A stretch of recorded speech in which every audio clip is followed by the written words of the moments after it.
నమస్తే రమ్మగారు. నమస్తే జయ. రమ్మగారు, మనం పేపర్లో కానీ లేకుంటే న్యూస్లో కానీ చాలా చోట్ల వింటున్నామండి ఎక్స్ట్రా మ్యారిటల్ అఫైర్స్. వీటి వల్ల సంసారాలను పాడు చేసుకుంటున్నారు, తమకు తాము జీవితాన్ని కోల్పోతున్నారు, తమ పార్ట్నర్ని చంపటానికి కానీ కడుపును పుట్టిన బిడ్డలను కూడా చంపేస్తున్నారండి. పేపర్లో కూడా చూస్తూ ఉన్నాము అసలు. కానీ ఇలాంటి దరిద్రమైన విషయాల గురించి మాట్లాడుకోవాల్సిన పరిస్థితి కూడా వస్తుంది చూడండి. అవి ఎలాంటి పరిణామాలకు దారితీస్తాయని ముందుగానే ఎక్స్పెక్ట్ చేయకపోవటమా, లేకపోతే ఏదైనా పర్వాలేదు నేను హ్యాపీగా ఉండాలి అనే కాన్సెప్ట్ రావటమా అంటారండి? రెండు జయ, రెండు రేపేమవుతుందో అన్న ఊహ అసలు చెయ్యరు. సిగ్గుపోతుందనో, మొహమాటం పోతుందనో, లేకపోతే నలుగురిలో చిన్నపోతామనో, పరువు పోతుందనో అన్న ఊహ చేయటల్లా. ఇవి వాళ్ళ కొత్త కాదు జయ. నా జీవితం నా ఇష్టం, నేను నా ఇష్టం అంతే. ఇప్పుడు నా జీవితం అంటే ఇంకా 5-6 ఉంటారు మన జీవితంలో, కనీసం అది కూడా లేదు. నేనుకి ఏది లేదు, నేను తప్ప నేనే ఇంకా అంతే. అలాగే అనిపిస్తుంది.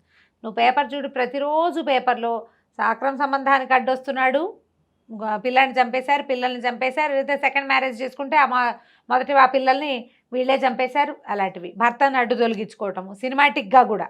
అవునండి. భార్యల్ని అడ్డు తొలగించుకునేవాళ్ళు, దానికి సహాయం చేసేవాళ్ళు. అరే ఏంట్రా నువ్వు చేసే పని అని అనరు ఫ్రెండ్స్ కూడా. నువ్వు చేసేదే చేయకూడని పని, దీనికి మళ్ళీ ఈ రెండో పని చేయటం ఏమిటి?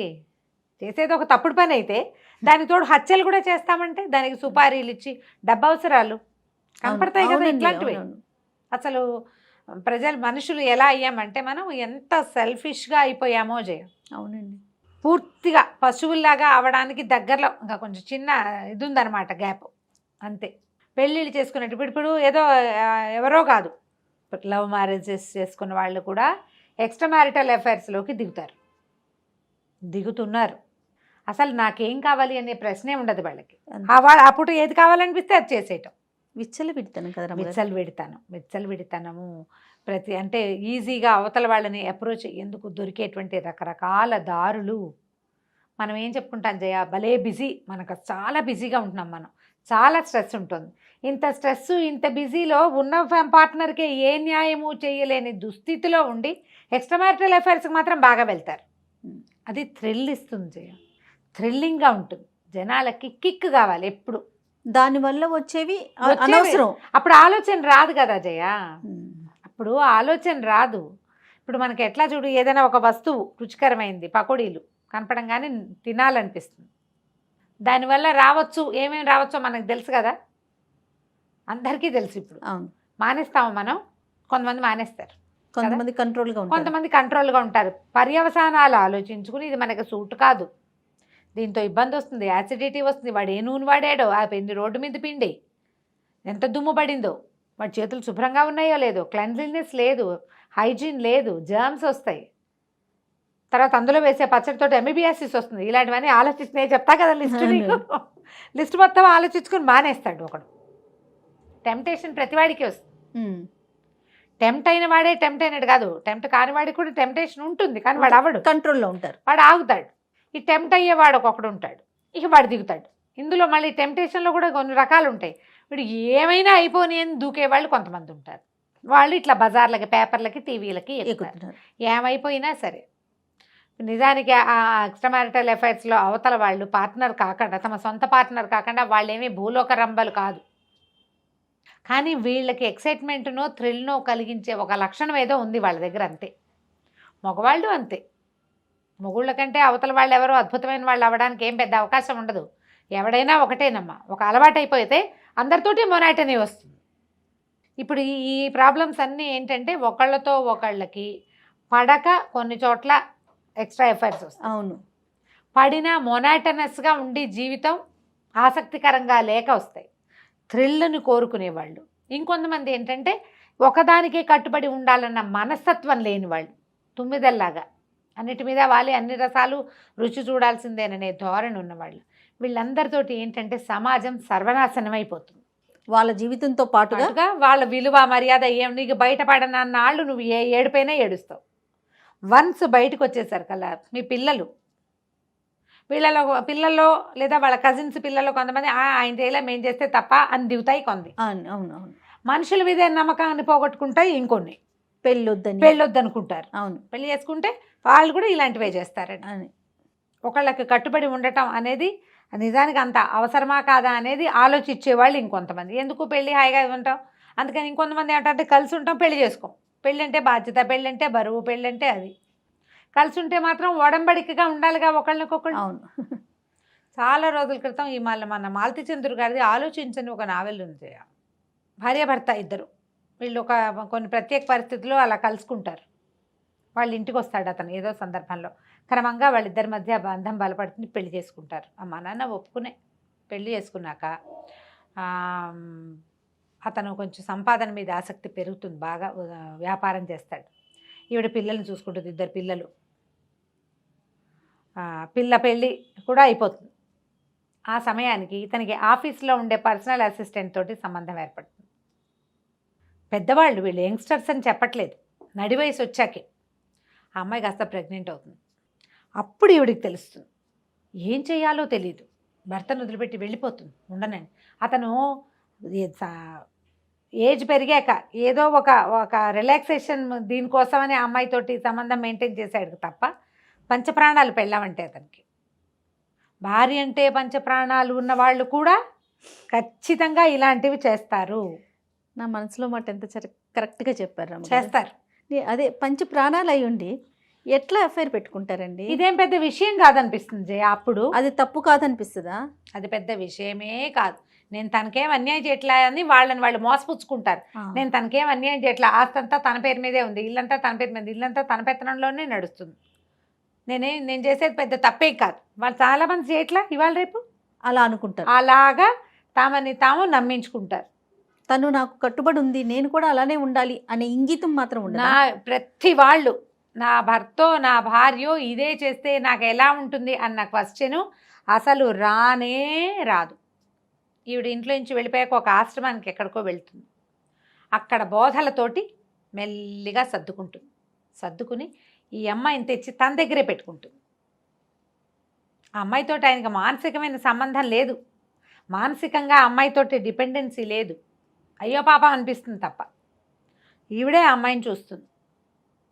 డెలివరీ అయిపోతుంది. ఆ డెలివరీ ఆ పిల్లవాడు బతకడో ఏదో హాస్పిటలైజ్ అయ్యి చాలా ఇబ్బందికరమైన పరిస్థితి వస్తుంది.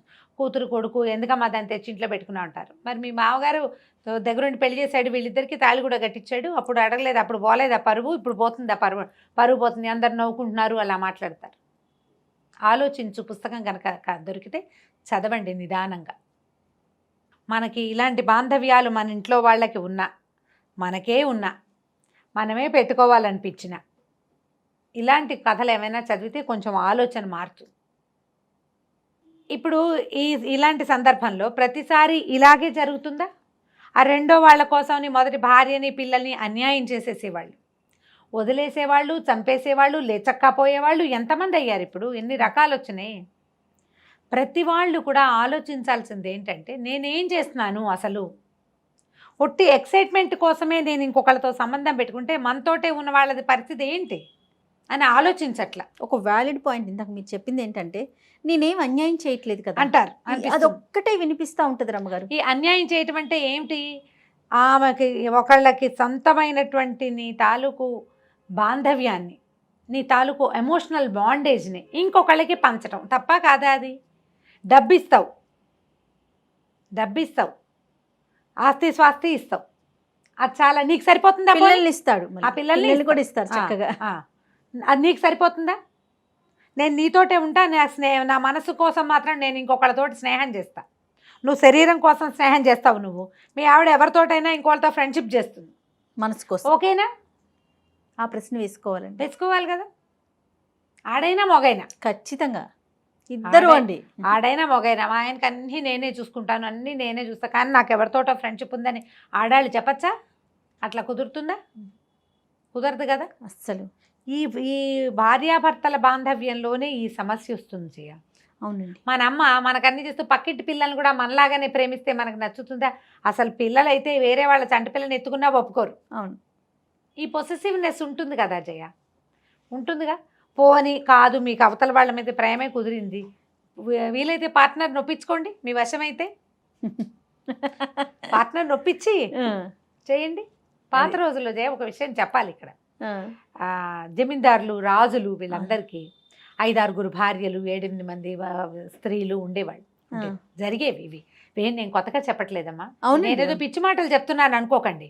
సరిగ్గా ఎందుకు రమ్మగారు మనం ఏదైనా రాజుగారి కోటలు అలాంటివి చూడటానికి వెళ్ళినప్పుడు మొదటి రానిది, రెండవ రానిది, మూడో రానిది చూడట్లే. అక్కడి నుంచి జమీందారుల కాలం వచ్చాక కూడా 2 భార్యలు 3 భార్యలు ఉండటం ఉండేది. లేదా జమీందార్ గారు ఉంటే ఎవరైనా ఇంకొక ఆవిడ ఉండేది ఆయనకి. ఆవిడ వీళ్ళ ఇంటికి రావటము, వీళ్ళ పిల్లల్ని ఆవిడ ఎత్తుకోవటము అవి కూడా ఉండేవి న్యాచురల్గా. భార్యలు ఒప్పుకునేవాళ్ళు. ఎట్లా, మేము ఇంట్లో పడి ఉంటాము, ఆయన 10 రకాల వ్యవహారాలు చేస్తాడు, ఆయనకి ప్రెషర్స్ చాలా ఎక్కువ, ఆయన రిలాక్స్ అవ్వటానికి ఈ సాధనాన్ని ఆయన తీసుకుంటే మాకు ఓకే అని ఆడవాళ్ళు ఒప్పుకునేవాళ్ళు. ఇది ఎప్పటి కాలము? నా పాయింట్ సరిగ్గా అర్థం చేసుకోండి నేనేం చెప్తున్నాను. ఆడవాళ్ళు ఇంట్లోనే ఉండే కాలం. వాళ్ళ వల్ల సంసారానికి తప్ప ఆర్థికమైన ఏ వెసులుబాటు వాళ్ళ వల్ల ఉండేది కాదు. వాళ్ళు ఇల్లు బాకిలి చూసుకుని వాళ్ళు మగవాళ్ళకి కావాల్సిన అన్ని రకాల సరదాలని వాళ్ళు తీర్చగలిగే వాళ్ళు కూడా కాదు. అప్పట్లో ఉండే కట్టుబాట్లు, ఆ పద్ధతులు, ఆ చదువులు, ఆ తెలివితేటలు అంతే ఉండేవి. అంచేత ఇంత ప్రెషర్ని అనుభవించే రాజుగారు ఆవిడేమో గడి వదిలిపెట్టి వెళ్ళదు, జమి వదిలిపెట్టి వెళ్ళదు. ఆయన ఏదో ఊరు వెళ్తాడు, ఆయనకి సాయం అక్కడికి స్త్రీ వెళ్తుంది, రెండో ఆవిడ అక్కడికి ఆయనతో పాటు. రాత్రిపూట ఆయనకి వీణ వాయించడానికి, సంగీతం పాడడానికి, ఆయనతో స్పెండ్ చేయడానికి, ఆయన రిలాక్స్ చేయడానికి స్త్రీలు ఉంటే ఒప్పుకునేవాళ్ళు. వీళ్ళు గొడవలు ఉండేవి కాదు, దానికోసం ఈ చంపేయటాలు చచ్చిపోవటాలు కూడా ఉండేవి కాదు ఆ రోజుల్లో. ఆ రోజులంటే నేను 100 ఏళ్ల క్రితం చెప్పట్లేదు, 70 ఏళ్ల క్రితం సంగతి కూడా చెప్తున్నా జయ. 70 ఏళ్ల క్రితం సంగతే చెప్తున్నా. 500-600 సంవత్సరాల క్రితం కాదమ్మా. ఆ 70 ఏళ్లలో మనం ఎంత నడిచాం. ప్రతి అమ్మాయి తన భర్తతో సమానంగా చదువుతోంది, సమానంగా కష్టపడుతోంది, సమానంగా పనిచేస్తోంది. ఇంకా ఎక్కువ చదువుకున్న వాళ్ళు కూడా ఉంటున్నారు. వాళ్ళతో సమానం కాకపోయినా సంసారానికి కావాల్సిన, ఇప్పుడు మొగుడుకో 50 లక్షల సంవత్సరానికి అనుకో, ఈ పిల్లకో 25 లక్షలైనా ఉంటున్నాయి. ఈ పిల్ల 25తో పాటు ఈ కొంపగోడు వ్యవహారం ఉంది కదా, అత్తమామ, ఇల్లు వాకిలి, పిల్ల జల్ల, మేడు, ఇవన్నీ ఉన్నాయి కదా.